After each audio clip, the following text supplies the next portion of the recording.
Le défi I Am Gold est de retour cette année encore. Un challenge à la fois sportif, accessible et humain. Il y a une course qui se fait sur la 117, une course qui se fait sur la 101 Nord, entre La Sarre et Rouyn-Noranda, puis une course qui se fait du Témiscamingue jusqu'à Rouyn-Noranda. C'est environ 450 coureurs qui courent pour amasser des fonds pour le comité de soutien à la pédiatrie. Les gens le font en équipe de 10, puis ils le font en relais, ils le font ensemble. On leur laisse gérer leur agenda, leurs défis de course personnels, parce que notre objectif, c'est de faire bouger les gens, de tenir une activité physique, mais surtout de venir en aide au comité de soutien à la pédiatrie. Au total, ce sont près de 2,5 millions de dollars qui ont été amassés depuis sa création il y a 18 ans. 100% des fonds s'en vont directement aux familles. On achète des équipements, on consulte les pédiatres pour connaître vraiment leurs besoins. Puis tu sais, ça peut être autant des frais reliés au déplacement des familles qui ont à subir des soins à l'extérieur. Ça peut être des frais aussi pour les familles de l'Abitibi-Témiscamingue, mais ça peut être aussi simple qu'acheter un kayak à Laurier, un enfant qui vient de recevoir une mauvaise nouvelle, d'y acheter un toutou, d'offrir un peu de réconfort.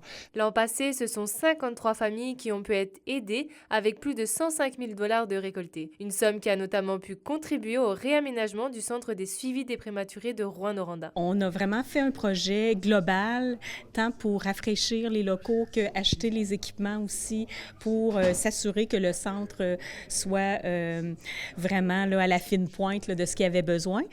Mais principalement, ce que j'ai présenté, c'est le plancher. Avant, au centre de suivi, c'était un plancher carrelé en céramique où les enfants avaient à faire les exercices directement dessus, donc qui n'étaient pas adéquats et surtout pas sécuritaires. On ne sait pas encore si l'argent récolté va permettre de contribuer à l'achat du nouveau matériel pour le service de natalité de l'hôpital à Rouyn-Noranda ayant brûlé l'été dernier. Après l'incendie, les familles qui devaient accoucher à Rouen, qui ont été déplacées dans d'autres villes de l'Abitibi-Témiscamingue, on leur a offert une aide financière cette année. Ce qu'on ne fait pas habituellement. Habituellement, on fait de l'aide financière pour les gens qui se déplacent vers Montréal.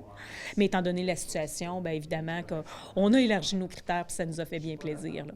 Les plus de 450 coureurs prendront le départ le 6 juin prochain. Pour les personnes souhaitant participer au projet, les inscriptions commencent dès ce mercredi.